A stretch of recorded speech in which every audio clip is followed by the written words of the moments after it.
Welcome to Booklandia, where we review romance novels. This and every episode are chock full of oversharing and spoilers. Every episode is rated E for explicit. Hello. Oh, hello. Oh, hello. I was just reading our favorite scene. Okay. For those of you who can't see this is I'm going to throw so much shade, a very staged reading. I am an excellent actor. How dare you? It was staged. It was planned. Everything about it. I'm Ford, the most excellent actor you've ever met in your entire life. And I'm Sky, the most judgmental acting critic there's ever been. Eat Pretty your accurate, heart out, actually. drama desk. Yeah, that is pretty accurate, actually. We're gonna talk today. We're gonna do something slightly different. Look, we're just doing something different all the time. We can't stick to a setup Format. really anymore. Yeah, that's the word. Great. We're gonna talk again about Ice Planet Barbarians by Ruby Dixon, but we're gonna talk about it in comparison to Lauren's Barbarian, which is the first book of the Ice Home series, which is the second series set on the same planet as Ice Planet Barbarians. Are you with me? Does everyone understand what we're doing today? It's a compare and contrast paper podcast. Excellent. Two excellent. book reports. Two book reports. Well, we've done one already. So in case you are not familiar with Ice Planet Barbarians, in season 1, we did an episode on the first book in that series. And in this season, we did an episode on the second book in that series. So go catch up if you want to, or if you are like us. I'd encourage a catch up because we're not going to talk much about Ice Planet Barbarians in enough detail for you to know what's going on. Or if you are like all of TikTok, you've already read it, you already know it, and this is an unnecessary first half. But I had no idea about Lauren and her Barbarian and the Ice Home series because I thought that the first 23 was 19 too many. I know, not a popular opinion. We can get into that. I haven't read past the third one. I really haven't at all. And I kind of don't care.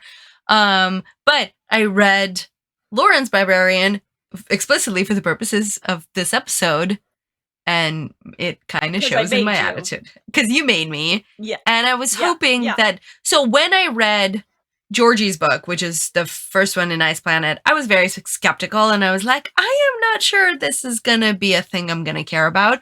And then I did instantly, and it was wonderful and lovely. The glow didn't last long for me, but it was lovely when it began. I was hoping that this had a similar effect. For me, it 110% did not. Hard no. Before we get into that, though, we should really address the fact that I sound like Kermit with a bird sitting on his nose. Like, there's a whole lot of this going on. I'm allergic to the universe, and it's the worst. Thank you, universe, for showing up with all your pollens. I bet the bees love it. If you had to say anything, I thought you would maybe just be giving me your sultry podcasting voice. I mean, hello, the best. Can you just say, "Welcome to NPR"? Now I can't because. Okay, great. Welcome to NPR. Oh fuck! Oh, that was really good. Oh, it's too bad we're friends. That was really good. Well, then there are uses. Is working for you. Excellent. Good to know. It is murder on my sinuses, but apparently it's good for my podcast voice. Absolutely. There's always a silver lining to you slowly dying through snot. Fabulous. So you're slowly drowning in your own liquid. I am just drinking this beer. We had book club earlier, and I did not share this with book club, but I'll share it here. or did I share it in book club and I've just completely blanked it out? I went to the dentist. I have a new dentist now, and I went to my first cleaning, and the dental hygienist looked in my mouth and said, "We only have time to clean half your mouth." And the crux of that issue is that I went to my old dentist in like 3 months ago. And apparently when they cleaned my teeth, it was such a bad job that I have to sit in the chair for 2 total hours to get back to, like, null. So, anyway, I have a really great dentist now, and, she's like, "Why don't you put on your headphones? We're gonna be here a while." I was gonna say, And so so the I got thing, to yeah, the Yeah, thing that go most ahead. parents will tell you is that getting your teeth cleaned is one of the greatest things you can do, especially when you have the ability to secure childcare, because someone Mhm. asks you to lay still for 2 hours with headphones on and with no interruptions allowed. It's literally Mhm. like a dream when you have little ones.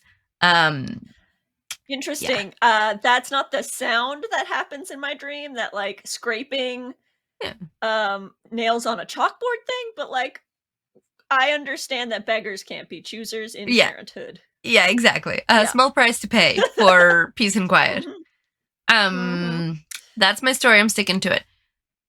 Yeah. I Should remember thinking we that when the kiddos were little, and that I was like, "Ooh, I get to lay here and no one is gonna need me for an hour." Okay. and I have to do this, it's not like a self-care, like, going for a massage optional thing, I gotta do this.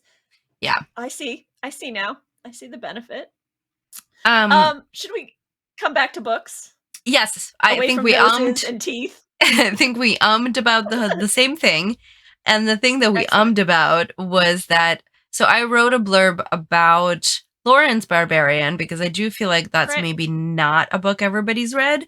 So we can catch people Yeah. up on at least the second book. I have to say, this is maybe a salty read, but because I was salty Should reading I it. do it in my NPR voice? I mean, it is up to you, but you've been Okay. warned that it's a little Okay. salty. Alright. You ready? I'm ready, count me in. Put me in, Three, coach. 2, 1. Lauren is abducted by bad aliens, rescued by humans and god aliens. That's supposed to be Good good aliens. aliens. This is all even before the book begins. She accidentally ends up jettisoned out to the carnivorous ocean, while also accidentally burning down the bad alien spaceship.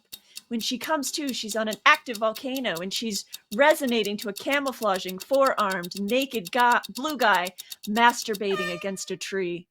Things get more complicated from there as she tries to get Cathar and his tribe to leave the volcano for the safety of Not Hoth. Sexy voice is slower, and I knew I was not going to beat the timer. Should have pre-read that for spell check. I'm just gonna say that out loud. I need you to know that I spell checked it, but unfortunately, God is a real word. So I spell checked it. I just didn't Lowercase read it for. g. It didn't say you gotta uppercase that shit? Mm-hmm. No, no, it definitely was like, this is Weird. totally fine. I did spell check it. It just didn't go my way. So yeah, so Excellent. that's the story. There are more humans and some non-humans that end up on Not Hoth. These are all the things that I think happen later in the Yes. original series. So this is my first gripe with this book.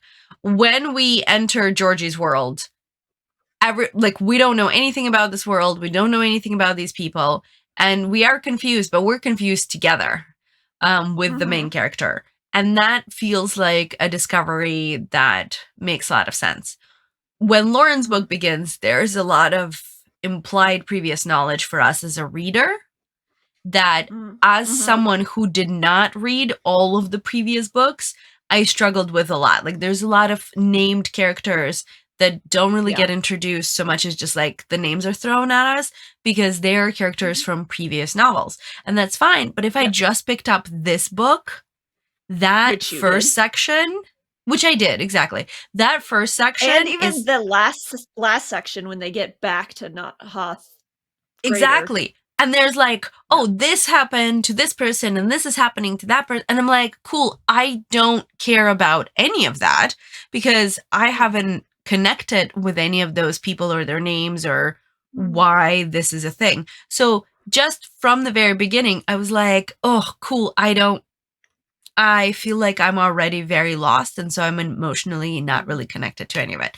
And then all of a sudden, she ends up literally across the ocean in a hot zone, also quite literally. And she wakes up to this 4-armed dude. Really liking a tree. I mean, he didn't like a tree. He liked her so much that he had to spill all over a tree. So, like, I make it sound like he was really into a tree. He really wasn't. He was normal amounts into a tree. For a forest-dwelling alien person. For a forest-dwelling alien.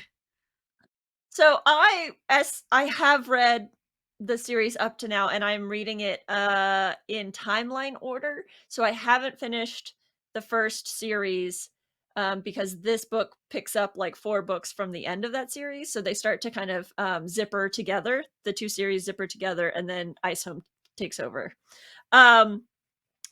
And I can say confidently, quantitatively, we're going to go with that word, that you're correct. Like, it mattered more to me having read those stories and knowing those characters. I never thought twice about who was talking and all the backstory and all the little tidbits and all of that. So absolutely, pro and con, I think, of this book is, if you haven't read it, you're not going to know. If you haven't read the previous series, you might be lost. But I think the point of like having her go to this island, not only does it it answers some questions from, I think it's Harlow's book, because Harlow sees the island in the distance. We finally get there as readers, and so we're getting some questions answered. But it's also, just like Georgie, dropping our main character in an unknown location.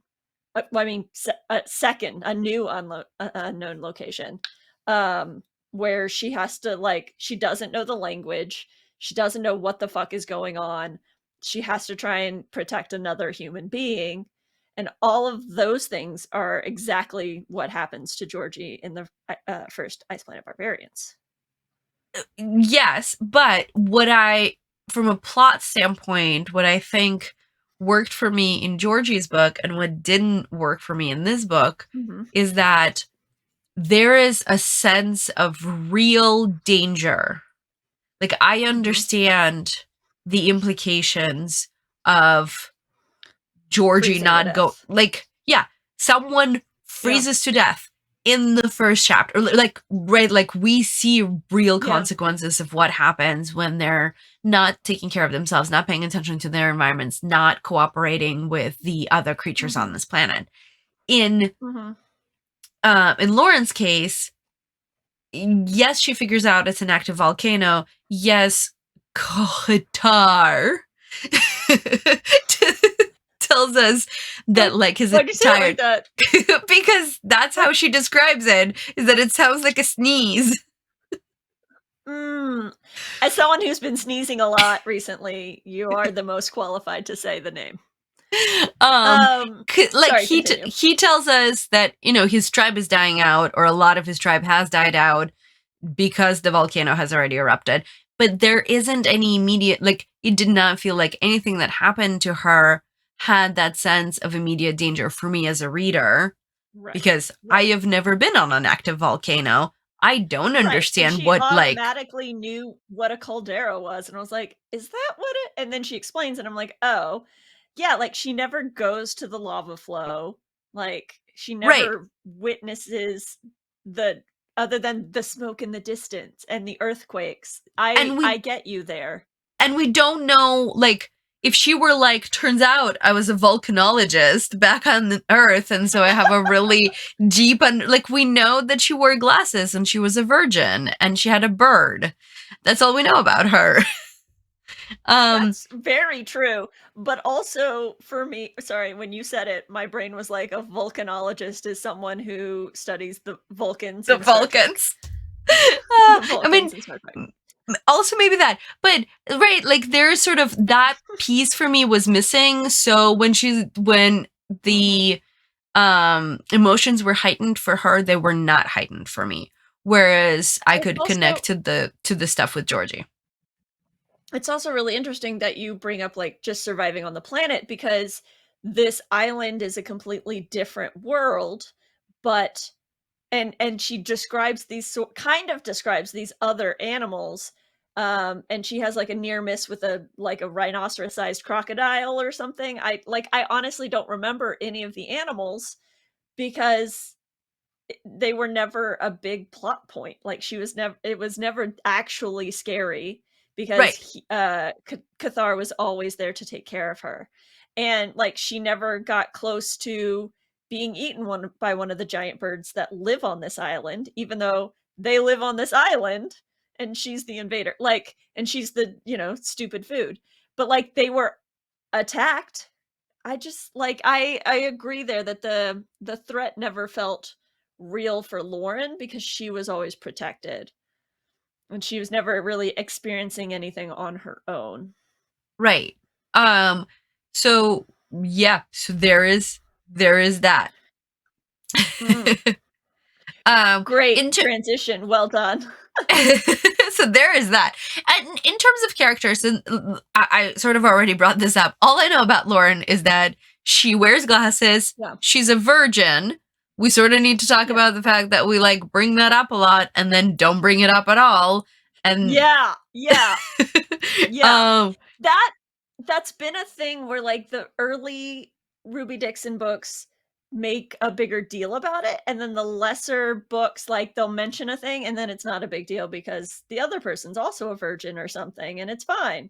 And so let's not make a which is great. Don't like sex shame virgins or virgin shame or whatever, but totally fine, except the sex scene has a really specific part in it that I assume should be the breaking of the hymen part, and it isn't there. It's like a sentence is missing, and it's just like, maybe you could.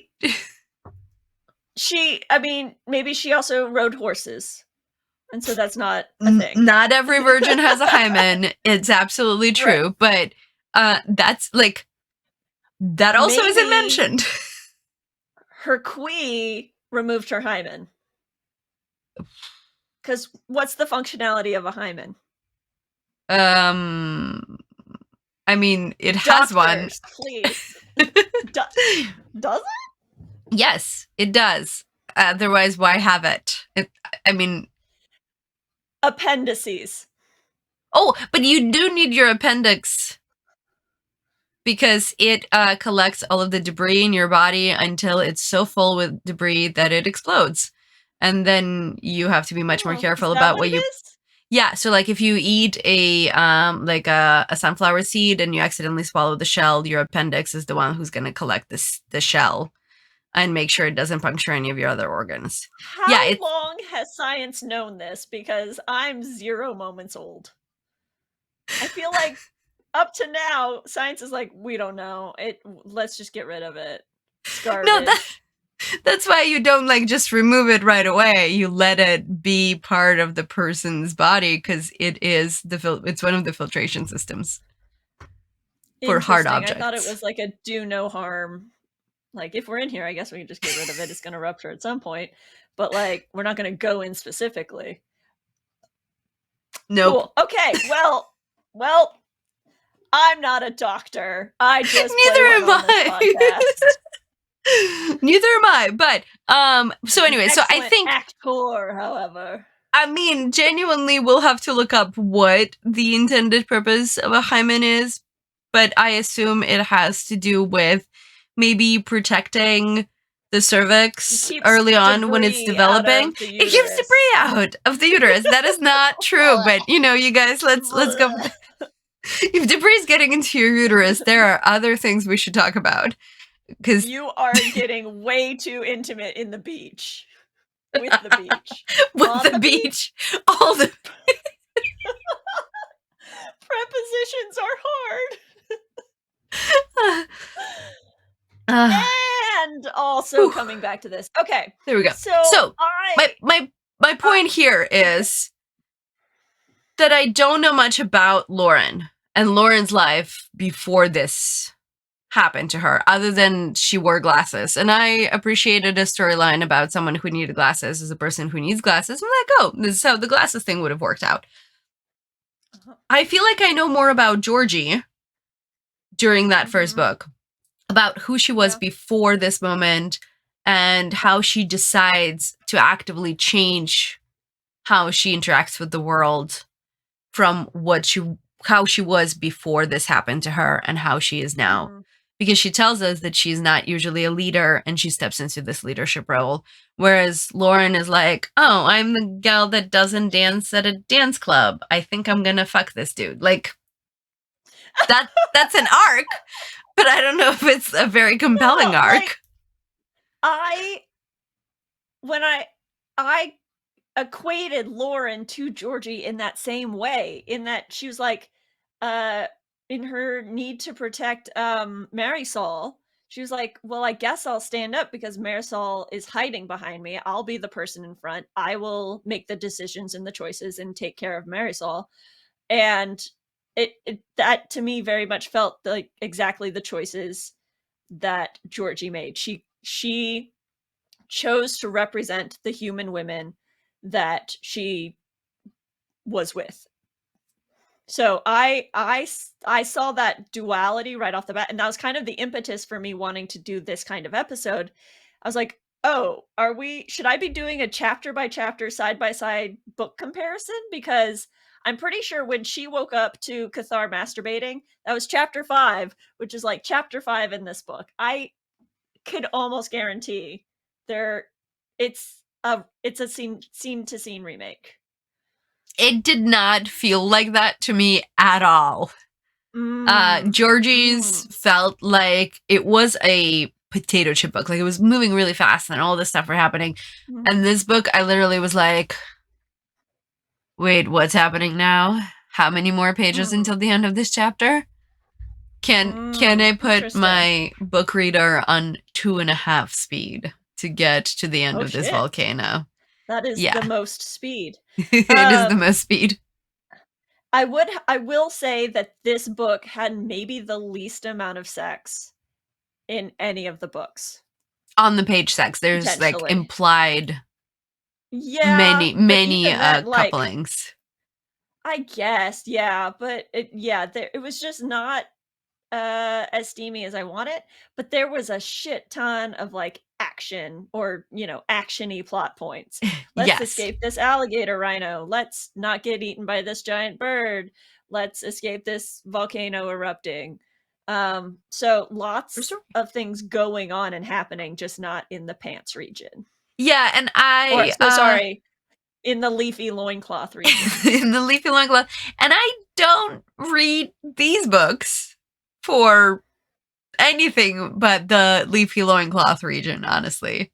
You don't read these books, full stop, period. This is the problem. I do not read these books, full stop, period. I don't, like, I'm not being judgy. I just ran out of steam on them. I am not. No, I'm not judging you for reading them. I'm just not currently motivated to read them myself. There's nothing wrong with them. My brain is just not engaged. Sure. And I think this book may have nail in the coffin for the whole series altogether for you. But that's okay. You're wrong.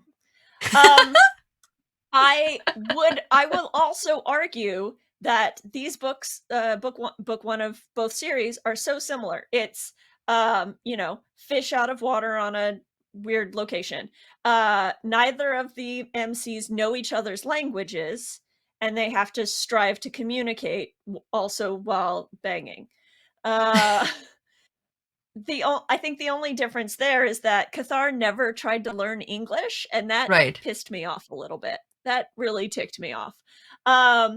Like, they were falling in love with a weird looking male. And like for Georgie, blue, tail, horns, spur, plates, 3 fingers, whatever. And for Cathar, it's like 4 arms and blue, but changes colors and a tail, tiny horns. Like there's different things, and it was different enough for me to be like to kind of take me back to that. Oh, this is weird but hot.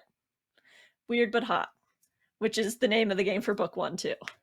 Yes, I agree. I mean, like, I don't know. There's just something about this one that didn't have the same energy as book 1. Yes. Which was weird, but strangely hot. And this was just weird, hotness aside.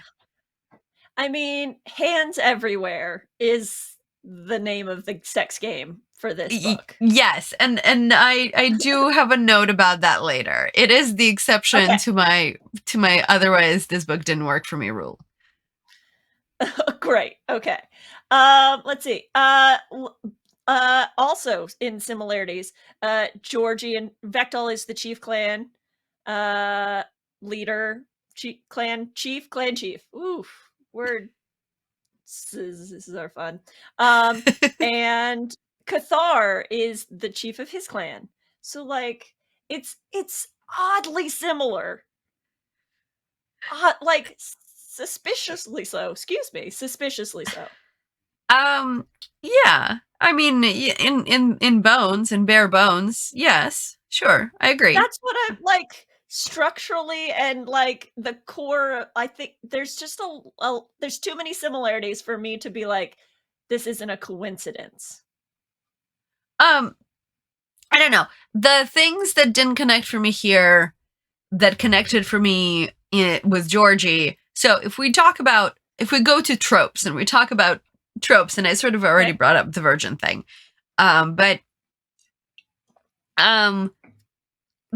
so Lauren and Sneeze go from the first sexual encounter to being in love, which is fine. Like, right, their like symbiotic being makes them care for each other. But like she tells him she loves him late in the book when she's able to say it in his language.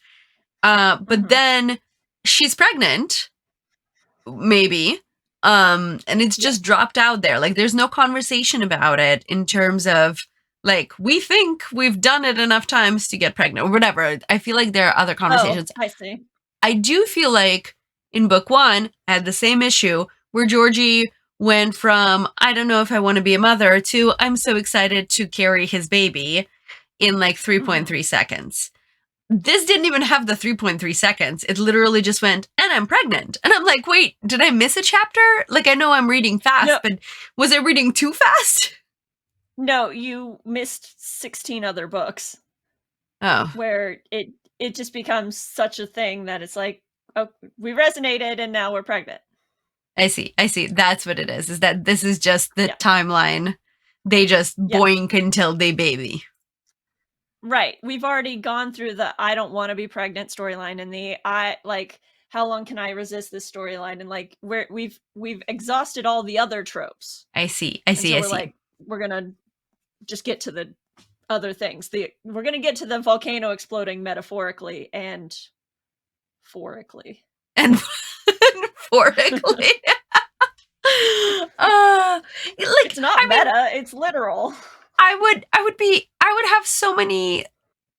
What I missed in this book is Lauren's internal monologue, which I feel like Georgie had a lot of, and Lauren had very little. And all of it was very much, don't drop me from this tree. I don't want to roll off this platform to my death. We're on a volcano. Let's build a boat. Right. And everything, it's sort of like her inner monologue didn't pass the Bechdel test. Like, it was all about him. Ooh, yeah. Yikes. Right on. How dare you, and right on. So maybe that's where she lost me, is that she sort of had no personal needs that didn't have to do with him. And that was weird to me. I'm so sorry. It was very important to her that she wear clothes. Also, that she be covered at all times. Also, there is something really unsexy about him referring to her breasts at all times as teats.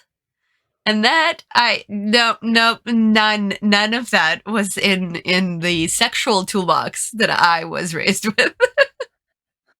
Well, of course not. You weren't raised on a tribal island volcano. Yes, clearly. And so it was like, I get it, like that's the word that he used the first time or the first 12 times, but at some point, It's can we maybe the teach him? only word for it.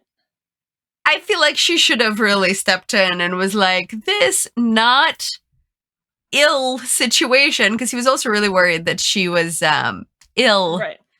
with swollen breasts due to illness. Like, that could have been a really fun and funny. I mean, like, I sort of it's in the same. I feel like it's meant to be the same joke as the extra finger when they kept referring to the clit as the extra finger.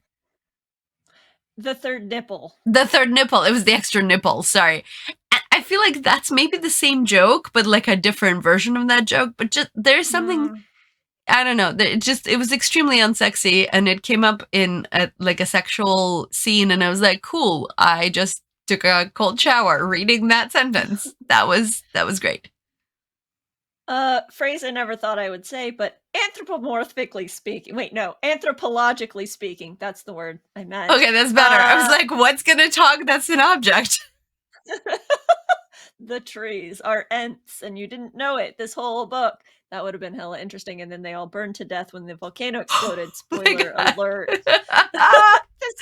You just went places. It was D&D last night. Sorry, everybody. I'm just in that place. Anthropologically speaking, I really mess up those words a lot, so sorry about it.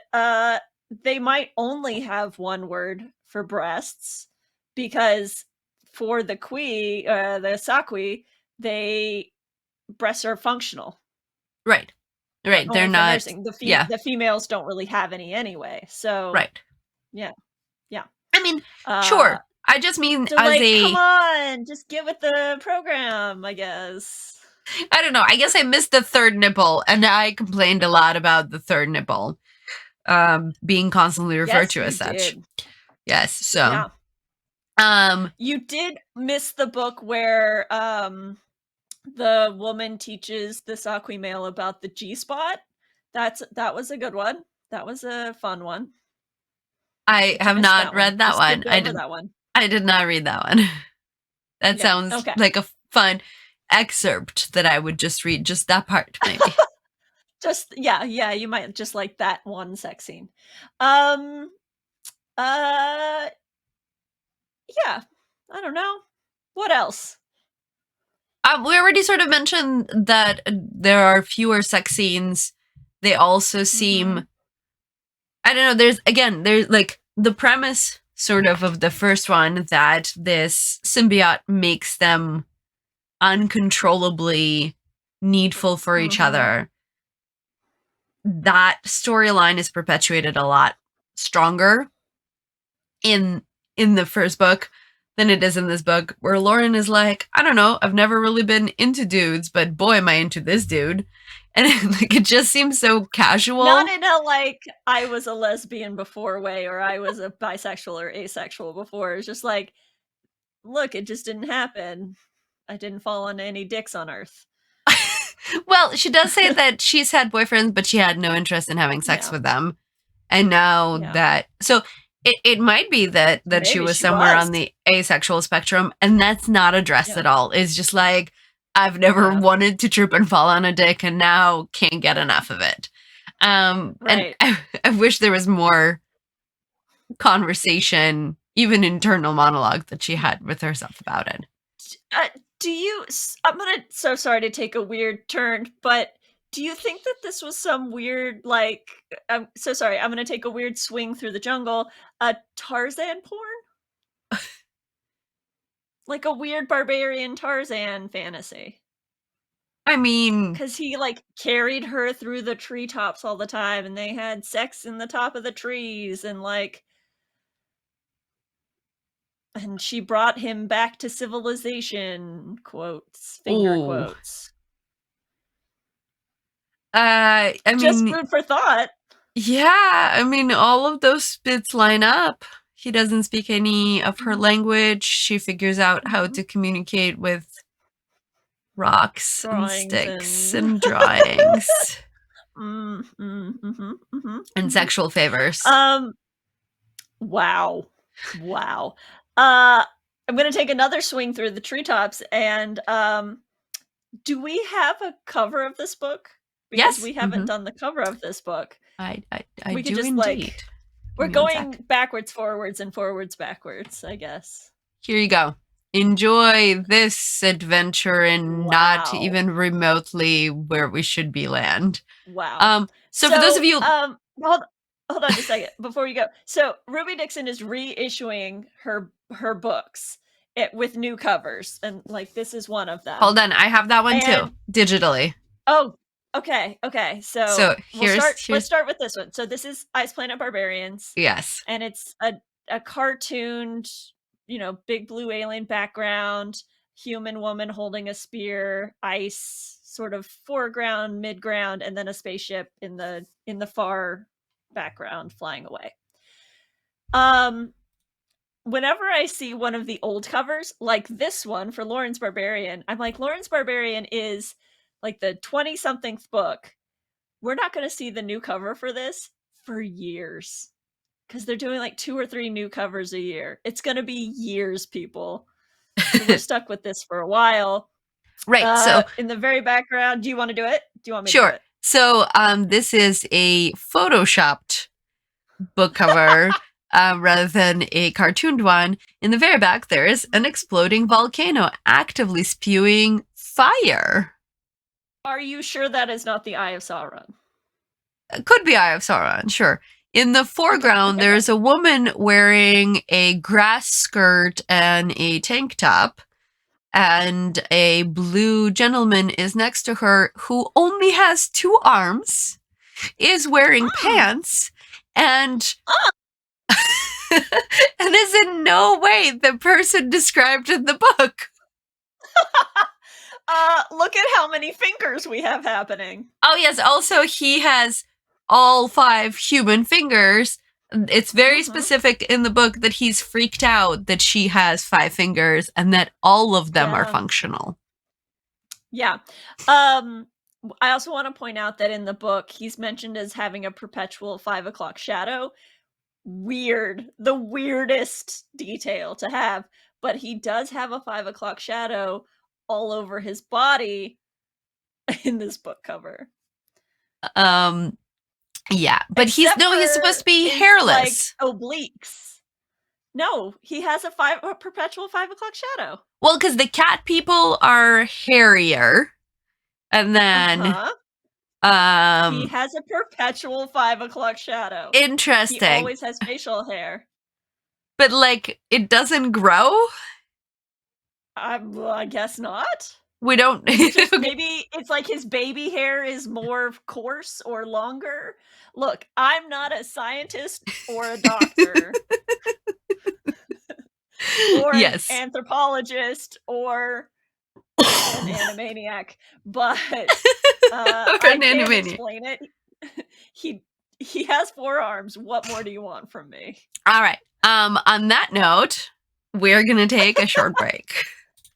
Okay, We're bye. going to take an intermission. When we come back, we will discuss our favorite moments from the book and if this book made us want to get naked.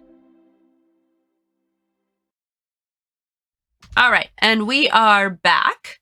We are talking about Ruby Dixon's books. We're comparing Ruby Dixon's Lawrence Barbarian from Ice Home series to Ice Planet Barbarian from the Ice Planet Barbarian series. Nailed it. Nailed that return from break. Perfect. So good. A plus. Excellent. Okay, so we're going to talk about our favorite moments in the book. And in case you, for some reason, skipped part 1 of this episode and just jumped in after the intermission, You. good for you. I did not love Lawrence Barbarian because nothing about that book worked for me. So my favorite moment is from Georgie's What? book. Excellent. Well done. Yeah. And and my favorite moment from Georgie's book is when she comes to. He's between her legs. He's already in the middle of doing what he does best, which is, as you put it recently, licking her wet folds, because that is a sentence in every single one of these books. And instead of like freaking out or being terrified, she grabs onto his horns and directs him to where to do it better.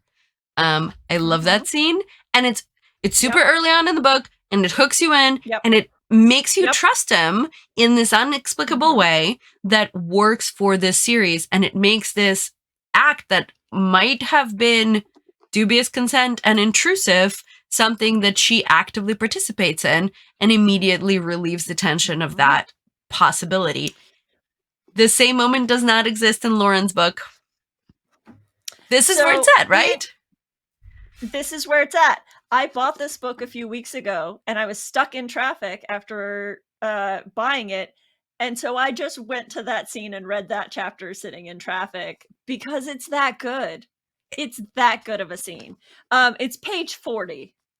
Yeah. Page 40, people. It's insane. The first sexual encounter that is not him masturbating to her unconscious body in Lauren's Barbarian is 40% into the book. Yeah. It feels early because there's so much like story building. Yeah. But and it feels early compared to some of the other books. I will tell you that. There are definitely some slow burns in the excuse me. I shouldn't drink and do this do these kinds of things, but it makes it more fun. And I've lost my train of thought, so let's just move on from there. So it's earlier than some of the slow burns, but it's not as early as the very first book, which is really like the hook of that book is that it's smutty from the get-go, and that's why you're reading them. So yes, what is your most compelling moment? What's your favorite moment? I won't say I have a favorite moment from this. In fact, I'm interested to see. I have been ranking the books as I read them and how much I like them or not. And I know for sure it didn't crack my my top 3, like not even close. But did it even have I even ranked it yet? I don't think I've even ranked it yet.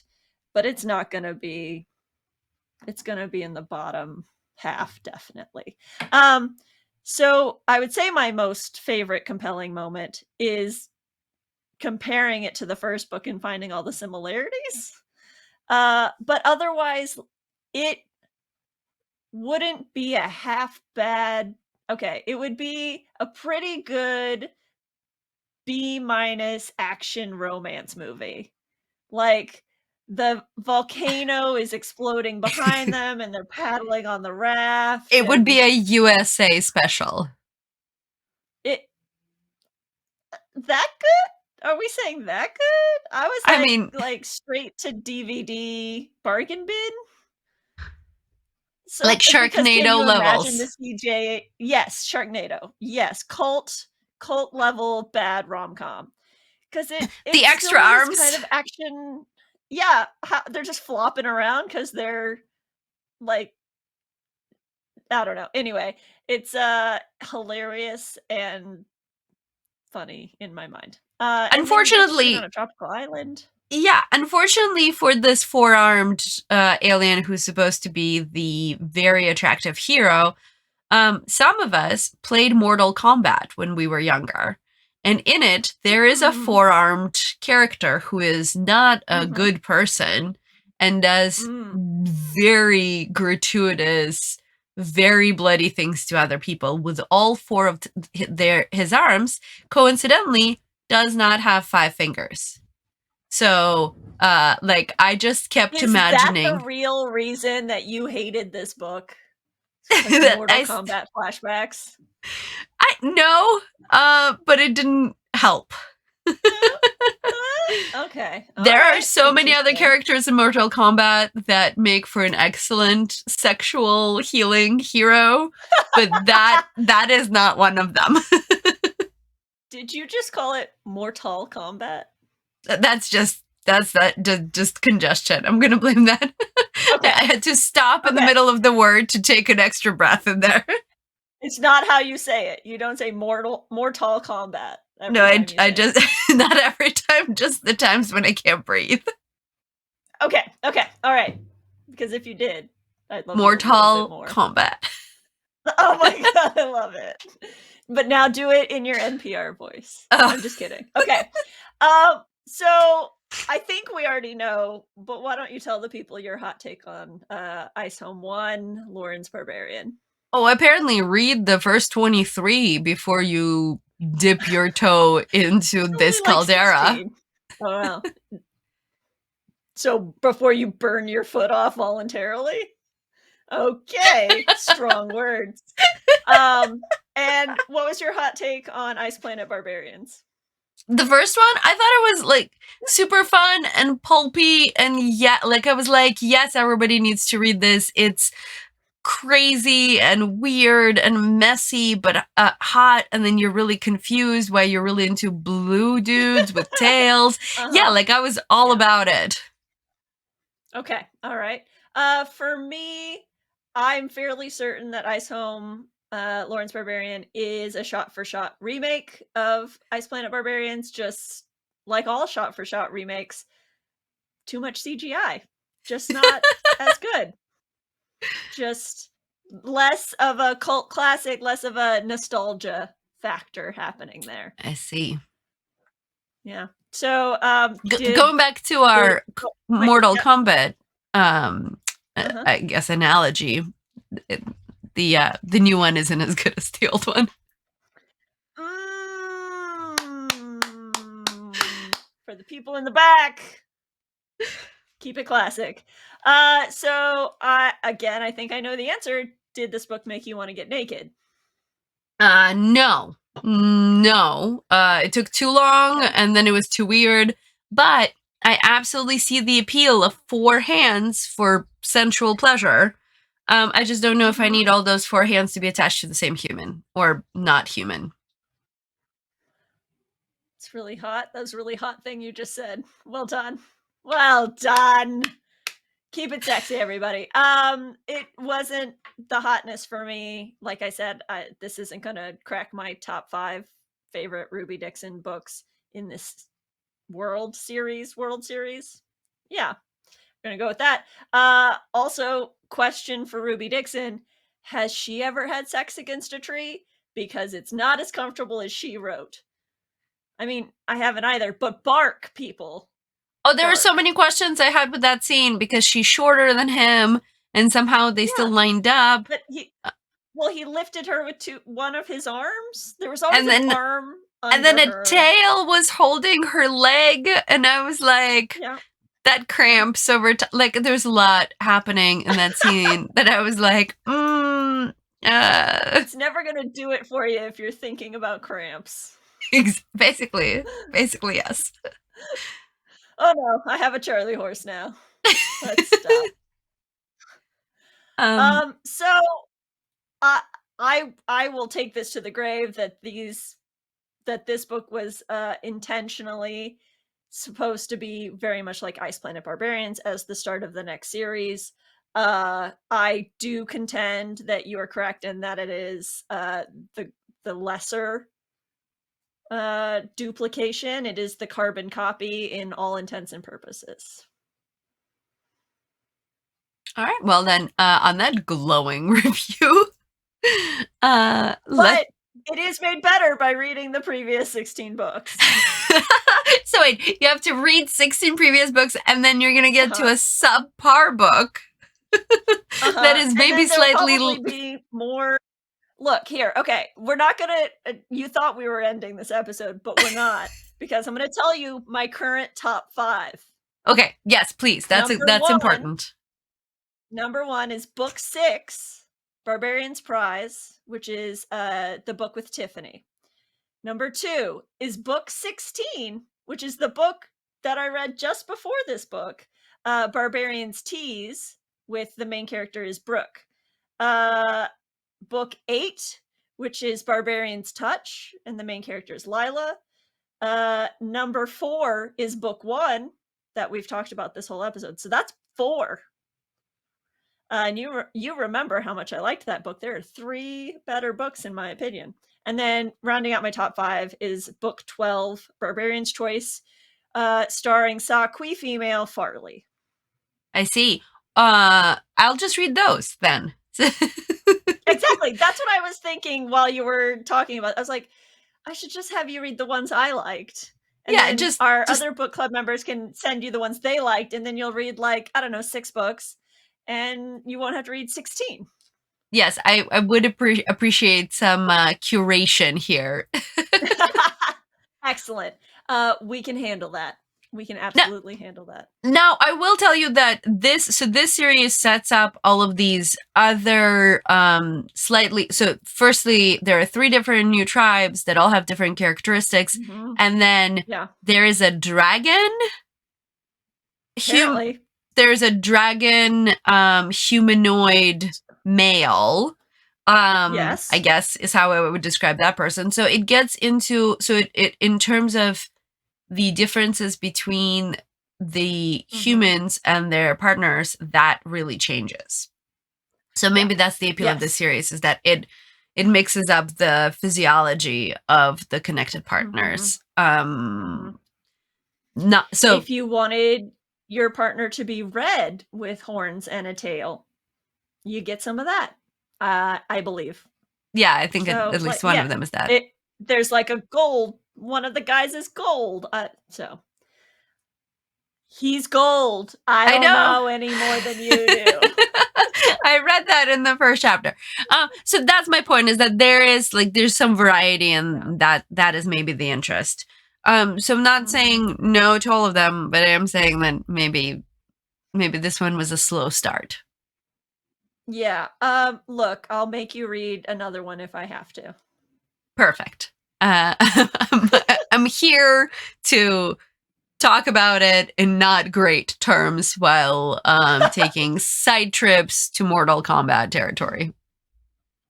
Yes. I think the people who have been listening to us from the start know this about you already. True story. True story. Then this is for the diehard fans. For the diehards, thank you for being here. We'll see you next week. Nope, next 2 weeks.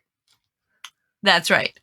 Thank you for joining us for an episode of Booklandia. For more Booklandia, follow us on YouTube, Facebook, and Instagram at l.skyford, Twitter at skyfordl, and hit up our blog, lskyford.com. We love you to the moon and back, so don't forget to rate and subscribe. Our eternal thanks for the audio editing and support provided by Finnegan Murphy, who you can find on Twitter at Finnegan1, that's FIONNEGAN, numeral 1, and sometimes Sky herself.